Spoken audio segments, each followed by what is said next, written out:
J'étais si humiliée de ma déchéance que j'arrosai de mes larmes cette terre à laquelle je me sentais à jamais rivée. L'esprit de la vie sentit mes pleurs et s'en émut. Il m'apparut sous la forme d'un ange radieux et me dit « Tu as connu la pitié, tu as eu pitié de la rose, je veux avoir pitié de toi. Ton Père est puissant, mais je le suis plus que lui, car il peut détruire, et moi je peux créer. » En parlant ainsi, l'être brillant me toucha et mon corps devint celui d'un bel enfant avec un visage semblable au coloris de la rose. Des ailes de papillon sortirent de mes épaules et je me mis à voltiger avec délice.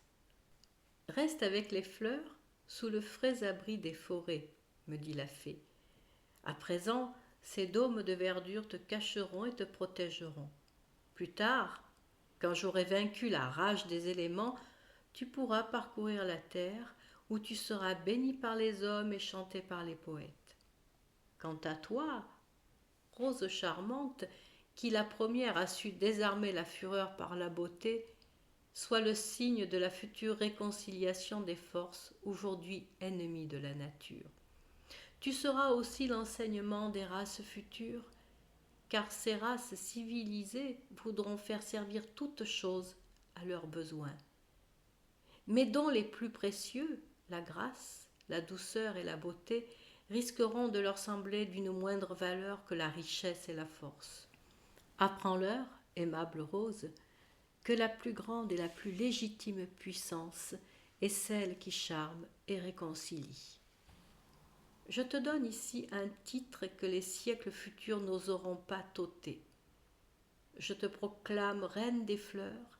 Les royautés que j'institue sont divines et n'ont qu'un moyen d'action, le charme. Depuis ce jour, j'ai vécu en paix avec le ciel, chéri des hommes, des animaux et des plantes.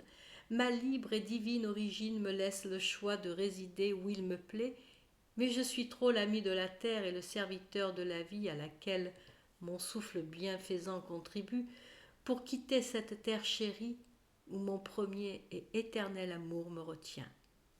Oui, mes chères petites, je suis le fidèle amant de la rose et par conséquent votre frère et votre ami.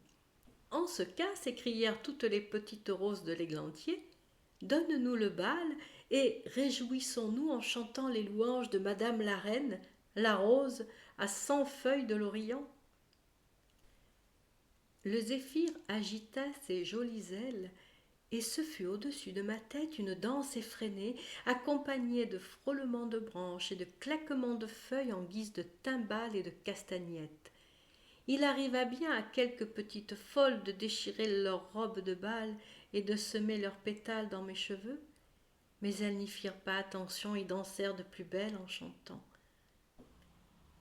Vive la belle rose dont la douceur a vaincu le fils des orages. Vive le bon zéphyr qui est resté l'ami des fleurs.